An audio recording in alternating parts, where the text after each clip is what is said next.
Hi love you. तो SSC की पहली क्लास में आप सभी का बहुत बहुत वेलकम। तो शुरुआत करेंगे आज आपकी क्लास, और एसएससी में जो आपको सिलेबस मैंने बताया है उस सिलेबस की पहली इकाई को हम टच करेंगे, दैट इज एंशिएंट हिस्ट्री। तो पहले आप थोड़े से 1 मिनट के अंदर आप ये जान लें कि एंशिएंट हिस्ट्री कैसे हम आगे बढ़ेंगे। उसके बाद डायरेक्ट हम अपने पहले टॉपिक पे आएंगे, जो आज की टॉपिक होगी दैट इज हड़प्पा सिविलाइजेशन, या इसी हड़प्पा सिविलाइजेशन को जिस दूसरे नाम से हमने जाना that is Indus valley civilisation. Hindi में हम इसे सिंधु घाटी की सभ्यता कहते हैं। तो आप जाने कि इस एंशिएंट हिस्ट्री में जो हमने आपके लिए खंड खंड में बांटा है, वो पहली खंड आपकी कौन सी होगी? तो first topic will be Harappa civilisation, है ना। इस हड़प्पा सिविलाइजेशन को जिस अलग नाम से जाना that is IVC Indus valley civilisation. इसमें हम जानेंगे कि हड़प्पा के साथ साथ मोहनजोदाड़ो, धोलावीरा, कालीबंगा, बनावली, लोथल, चाहुंदो, ये सब अलग अलग साइट थे। क्या मिला, कहाँ से मिला, क्यों इंपॉर्टेंट है ना। जॉन मार्शल कौन है, दयाराम सहनी, माधव स्वरूप वत्स कौन है। तो ये सारे जो इंपॉर्टेंट फैक्ट है, इसकी बात हम आपकी हड़प्पा सिविलाइजेशन में करेंगे।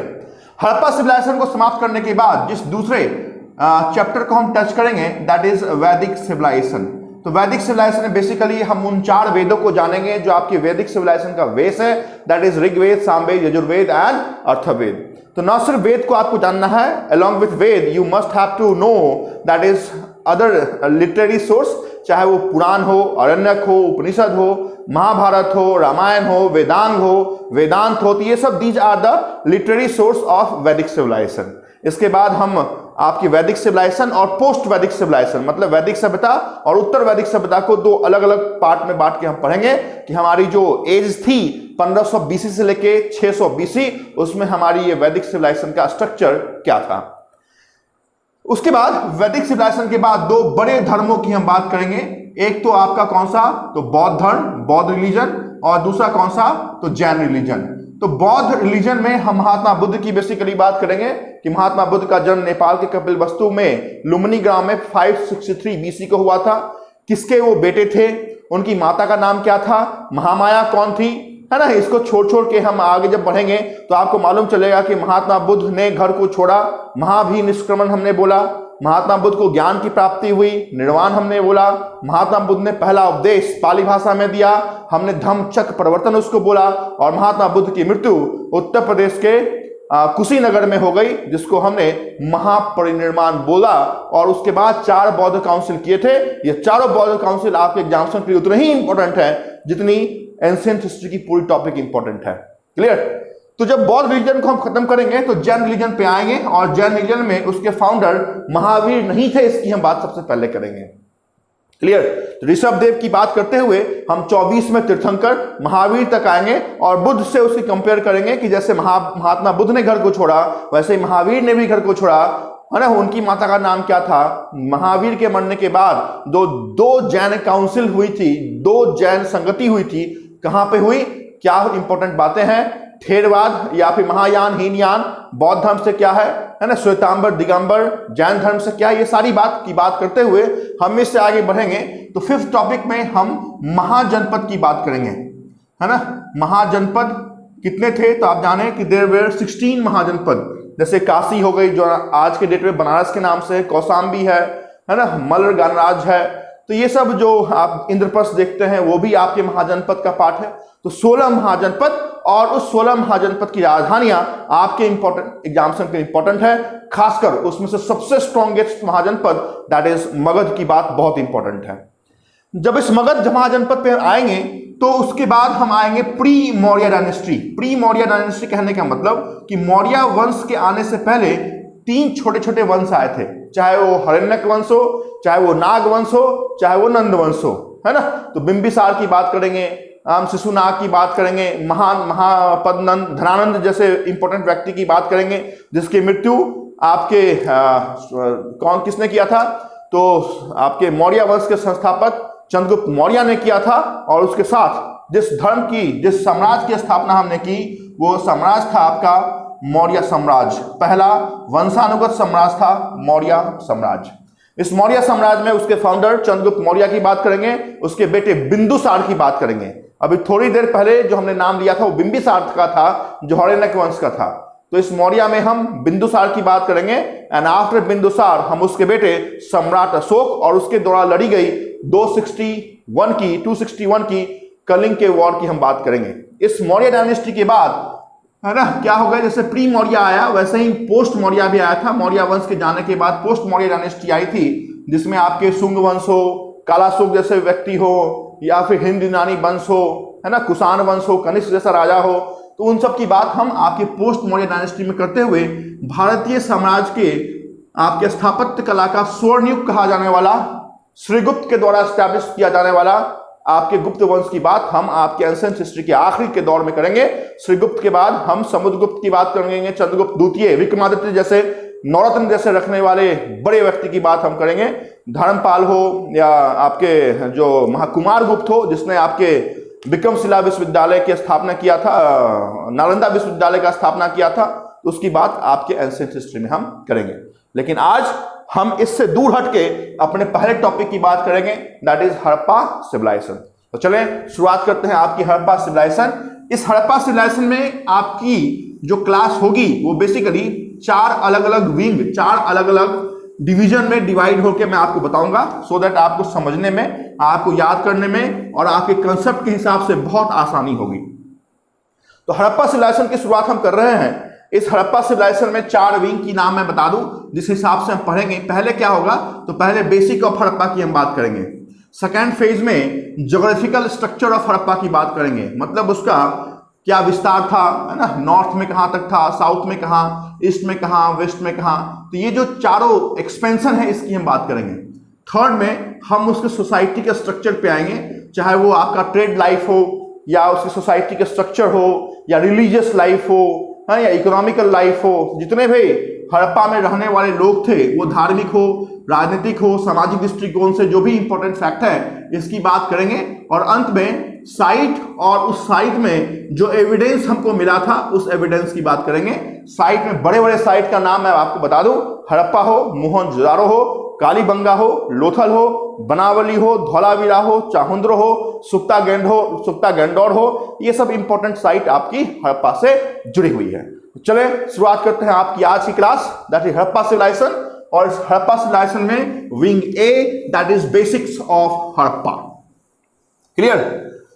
तो अब थोड़ा आसानी से हम चलेंगे आपको समझने में, चूंकि ये वीडियो थोड़ा लंबा होने वाला है, इस कारण से मैं भी आपसे रिक्वेस्ट करूंगा कि आराम से पॉज कर करके इस वीडियो को देखें और 1 बाय 1 करके अपने आप नोटपैड में लिख सकते हैं। हड़प्पा सिविलाइजेशन हिंदुस्तान की सबसे प्राचीनतम सिविलाइजेशन है, the oldest civilisation of India. तो पहली बात आपको यह समझ में आया, जितनी ही बात आपके एग्जामिनेशन के इंपॉर्टेंट है उतनी ही बात मैं आपके बोर्ड पे लिखूंगा और उतनी ही बात मैं आपके साथ करूंगा। क्लियर? जितनी बात आपके एसएससी एग्जामिनेशन, रेलवे एग्जामिनेशन और पीसीएस लेवल तक की एग्जामिनेशन है, I am not talking about UPSC level examination, क्योंकि उसके लिए अलग क्लास आपको करना पड़ेगा। पॉसिबल नहीं है कि यहां पर मैं आपको बता पाऊं। इस कारण से मैंने जो बताया SSC, railway and up to PCS like MPSC और एनी अदर पीसीएस। चलें, oldest civilisation of the world. किसी भी वैसी वस्तु जो निर्जीव हो, जिसका एज हमें मालूम नहीं है, उसका एज जानने के लिए हमारे पास जो मेथड है वो मेथड है C14 मेथड, जिसे हम कार्बन में, हम हिंदी में क्या कहते हैं, कार्बन डेटिंग पद्धति। तो C14 मेथड के आधार पे हमने उसका जो एज निर्धारित किया है वो एज कब से कब तक है। तो आप जाने the age of Harappan civilisation अलग अलग आपको देखने में मिलेगा, है ना, बट जो एनसीईआरटी लिखता है उसी की बात हम करते हैं, दैट इज 1750 तक था। कहां से? तो 2350, 2350 बीसी से लेके 1750 बीसी। बीसी का मतलब होता है बिफोर क्राइस्ट, है ना। उसके बाद जब ईसा मसीह का जन्म हो गया तो फिर हम एडी में बात करने लगे, बट यहां पे बीसी की बात है। इस कारण से बड़ा जो नंबर है वो आपको पहले दिखेगा, क्योंकि उल्टे क्रम में ये चलता था। क्लियर? तो 2350 से लेके 1750। किसी बुक में आपको 2500 से लेके 1500 मिलेगा, दैट इज ऑल्सो ओके, है ना, क्योंकि आपको कभी भी ऐसा चॉइस नहीं आएगा कि 2400 से लेके 1600, 2350 से लेके 1750, 2500 से लेके 1500, ऐसा नहीं होगा। जब भी होगा तो 500, 1000 के आपको गैप मिलेंगे। तो आसानी से इसके लमसम वाले ऑप्शन पे आप टिक कर सकते हैं। ये जो नंबर मैंने लिखा है, ये जो डेट मैंने लिखा है, ये जो ईस्वी मैंने लिखी है, वो एनसीईआरटी के बुक में लिखा हुआ है। यही बात मैंने आपके यहां पर लिखी है, जिसकी बात हमने C14 मेथड के आधार पर किया है। अभी बात आती है कि आखिर हड़प्पन सिविलाइजेशन को हमने हड़प्पा सिविलाइजेशन ही क्यों बोला या इंडस वैली सिविलाइजेशन ही क्यों बोला। तो आप जाने एक व्यक्ति था जिस व्यक्ति ने इंडस वैली सिविलाइजेशन का नाम अपने मुंह से निकाला, तो वो नाम आपके लिए इंपॉर्टेंट हो गया। पूछा जाएगा कि इनमें से किसने सबसे पहले इंडस वैली सिविलाइजेशन को प्रकाश में लाया, तो आप जाने उसका नाम है जॉन मार्शल। जॉन मार्शल ने सबसे पहले आपकी इंडस वैली सिविलाइजेशन जैसे वर्ड की बात की थी। बट इस इंडस वैली सिविलाइजेशन का जो पहला एविडेंस लाया गया था वो किसके द्वारा लाया गया था, वो नाम था चार्ल्स मेंसन, है ना। रेलवे की खुदाई कर रहे थे, 1856 में इन्होंने पहला एविडेंस मिला था।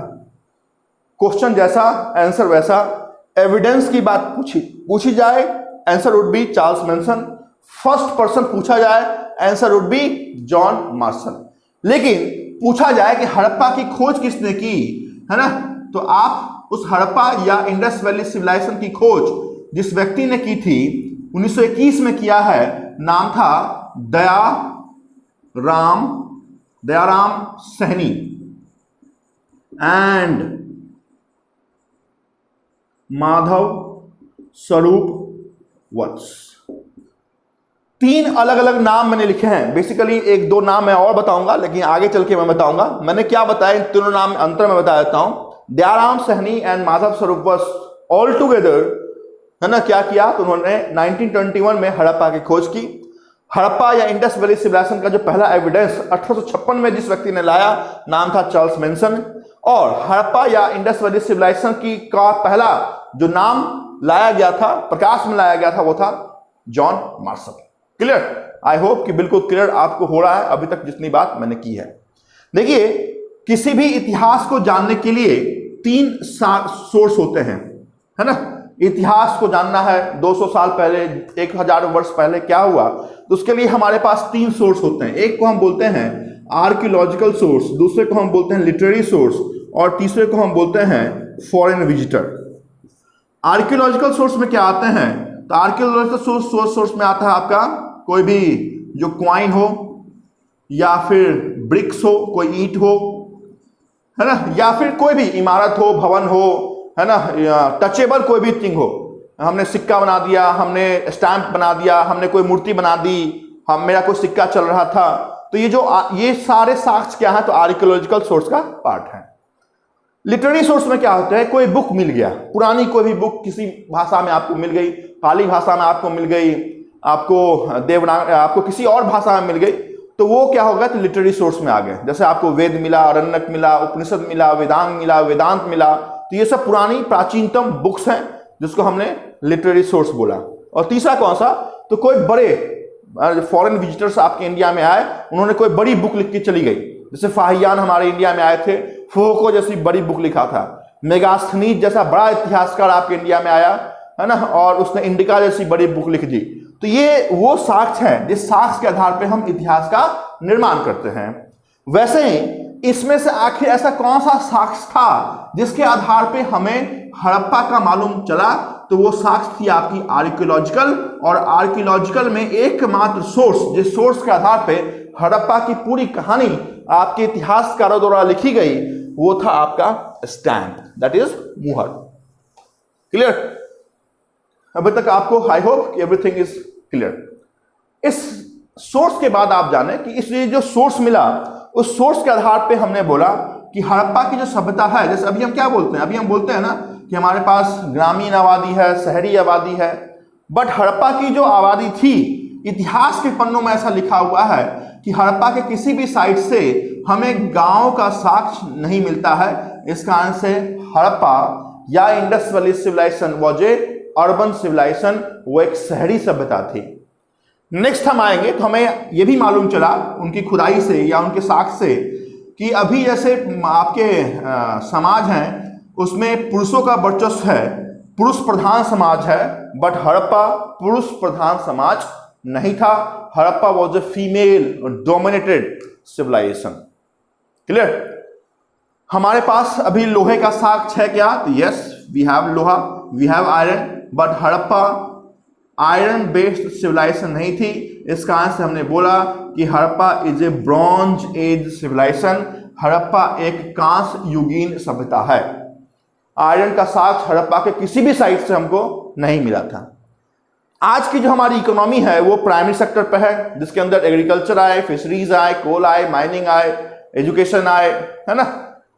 सेकेंडरी में आती है मैन्युफैक्चरिंग आती है, सर्विस में आती है, जिसके अंदर आपके hotel motel KPO BPO bank चलते रहते हैं।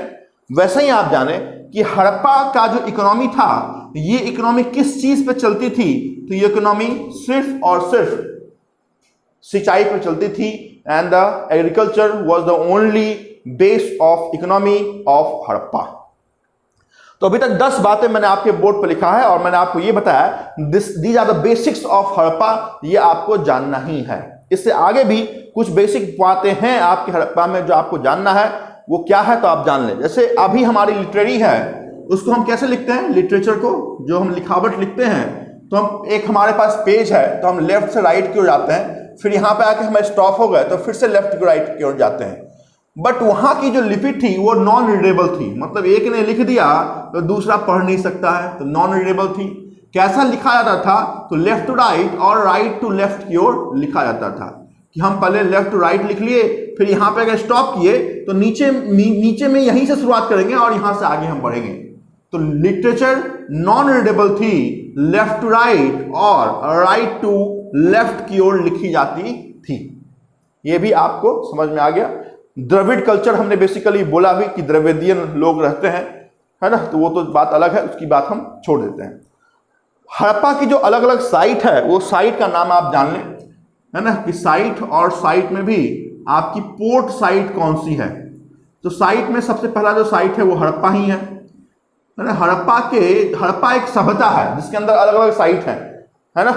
उसमें एक हड़प्पा है, दूसरा कौन सा है? तो मोहन जोदारो है, फिर कौन सा है? तो काली बंगा है, फिर कौन सा है? तो लोथल है, फिर कौन सा है? तो बनावली है, फिर कौन सा है? तो धौलावीरा है। तो ये सब अलग अलग साइट आपके हड़प्पा के हैं। लेकिन इन साइट में आखिर वो कौन सा ऐसा शहर था, वो कौन सा ऐसा साइट था जो बिल्कुल नदी या आप समुद्र के किनारे जुड़ा हुआ कह सकते हैं? This is very very important. और पूछा जाता है विच of the following is not a port site of Harappa. तो आप जाने कि पोर्ट साइट कौन है। This is very very important. तो लोथल गुजरात में बेसिकली है, जिसकी बात हम आगे चल के करेंगे। तो Lothal is a port site. सबसे बड़ा जो साइट था वो आपका लोथल ही है। लोथल के साथ साथ सुक्ता, गेंडौर, आलहिंदो और बालाकोट। सुक्ता, गेंडौर, उसके बाद आलहिंदो, ALLAHINDO, आलहिंदो एंड बालाकोट। सिर्फ यही 4 साइट आपकी पोर्ट साइट है, बाकी की सारी साइट आपकी पोर्ट साइट नहीं है। नेक्स्ट आप जाने कि जिस सभ्यता का उत्थान हुआ उसका पतन तो होगा ही होगा। तो वैसे ही हड़प्पन सिविलाइजेशन का भी डिक्लाइन हुआ and this would be the last point of basics of Harappa.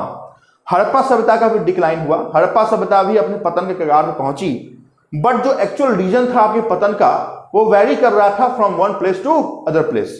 फिर से मैं बोलता हूं, the reason of decline of Harappa was varying from one place to other place.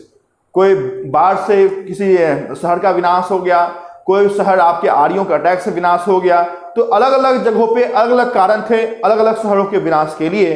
तो this is the original and main reason of decline of Harappa, that is vary from place to place.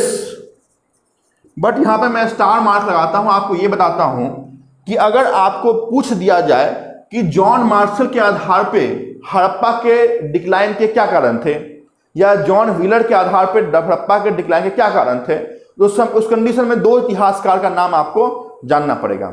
एक है आपके John Marshall, जिन्होंने सबसे पहले हड़प्पा का नाम लाया। उसी ने बोला कि हड़प्पा का जो विनाश हुआ है, जॉन मार्शल ने, बहुत इंपॉर्टेंट ये फैक्ट है, जॉन मार्शल ने बोला कि हड़प्पा का जो विनाश हुआ है वो बाढ़ के आने से हुआ है, और जॉन व्हीलर ने बोला कि हड़प्पा का जो विनाश हुआ है वो इसके बाद के आने वाली सभ्यता के अटैक के कारण हुआ है, that is Aryan attack. These are the important and basics of Harappa, जो आपको जानना पड़ेगा कि हड़प्पा का जो एज है कार्बन डेटिंग मेथड के आधार पे 2350 से लेकर 1750 तक का है। हड़प्पा एक शहरीय सभ्यता है, अर्बन सिविलाइजेशन है, फीमेल डोमिनेटेड सिविलाइजेशन है। लिपि जो स्क्रिप्ट है वो नॉन रीडेबल है, लेफ्ट टू राइट, राइट की लेफ्ट की ओर लिखे जाते हैं। अलग अलग साइट है, चाहे वो हड़प्पा हो, मोहनजोदारो हो, कालीबंगा हो, लोथल हो, धौलावीरा हो, बनावली हो, तो ये सब अलग अलग साइट हैं। पोर्ट साइट इनमें से 4 है, एक लोथल, दूसरा सुक्ता गंडौर, तीसरा आल्हिंदो और चौथा बालाकोट। हड़प्पा के डिक्लाइन के कारण अलग अलग जगहों पे अलग अलग हैं, but according to John Marshall flood was the reason and according to John Wheeler Aryan attack was the reason. Bronze age civilisation है ना, और जो हमारे इकाई है, जो हमारी व्यवसाय चलती है, जो हमारा ट्रेड चलता है, जो इकोनॉमी का साधन है वो एग्रीकल्चर है। तो आई होप कि जो हड़प्पा को हमने 4 भाग में बांट के लिखा है उसमें बेसिक में हमने ये 14 इंपॉर्टेंट बुलेट पॉइंट लिखे हैं। उतनी ही बात आप अगर याद करते हैं, I think more than sufficient for your examination. तो आप इसको फटाफट लिखें, फिर हम चलेंगे expansion of Harappa from east to west and from south to north. तो पहले please pen down these important fact, then we will come to the expansion part.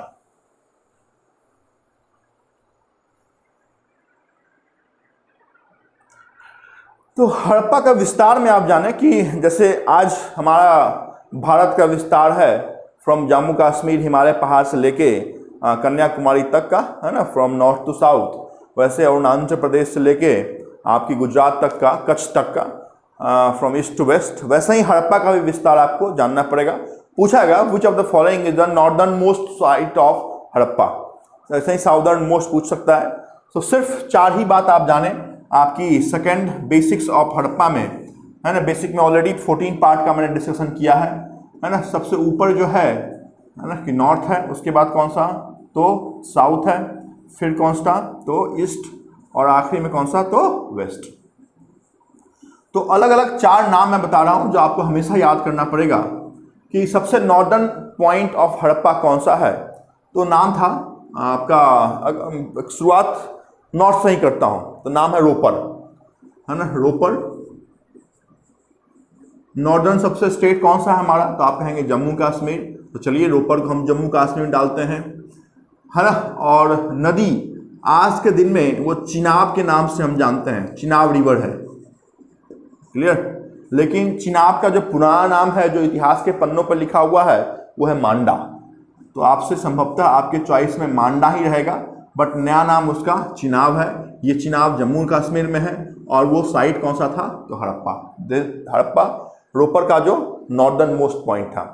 Next हम आए अगर ईस्ट में, तो आप जाने कि वो जो साइट है, वो साइट कौन सा है, तो वो है आलम, ALAM, आलम, GIR, गिरपुर, आलमगिरपुर। जैसे ये जम्मू कश्मीर में है, वैसे ही आलमगिरपुर कहाँ का पार्ट, कहाँ का है तो उत्तर प्रदेश का है। सबसे बड़ी जनसंख्या वाली जो आपकी प्रदेश है, 22 करोड़ की आबादी वाली, वो उत्तर प्रदेश का है। और उत्तर प्रदेश में जिस नदी के किनारे है, वो नदी आपका हिंडन है। तो हिंडन रिवर, ये चिनाब रिवर, ये जम्मू कश्मीर, ये उत्तर प्रदेश। अभी हम चलते हैं किधर, तो साउथ में चलते हैं। साउथ में बेसिकली जो हमारा साइट था उसको हम बोलते भी हैं कि कॉपर कैपिटल, है ना, कॉपर कैपिटल, ब्रॉन्ज कैपिटल भी हमने इसे नाम दिया है। और जो साइट है वो है दैमाबाद,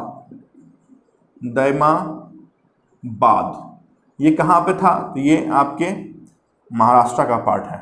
जम्मू कश्मीर, उत्तर प्रदेश, महाराष्ट्र, और सबसे आखिरी में हम चलेंगे तो हम पहुंचेंगे सबसे वेस्टर्न पॉइंट ऑफ हड़प्पा, जो बेसिकली आपका पोर्ट सिटी भी है। कौन सा तो सुक्ता गंडौर, SUKTAGANDOR, सुक्ता गंडौर। ये बेसिकली भारत अभी के दृष्टिकोण से आप अगर देखें तो भारत का पार्ट ये नहीं है, क्योंकि उस समय ईरान पार्ट था, तो ईरान में ये बेसिकली पड़ता था। और जिस नदी के ऊपर था वो नदी था Makran. Makran was the river, this Manda was the river, this Hindon was the river. Iran सबसे वेस्ट में है, महाराष्ट्र आपके साउथ में है, उत्तर प्रदेश आपके ईस्ट में है, और कौन सा? जम्मू कश्मीर आपके नॉर्थ में है। इतनी ही बात आपके इस पार्ट में मैं करूंगा, क्योंकि अननेसेसरी 1 घंटे का वीडियो हो जाए तो ना आपको पढ़ने में मजा आएगा और ना मुझे आपको समझाने में मजा आएगा।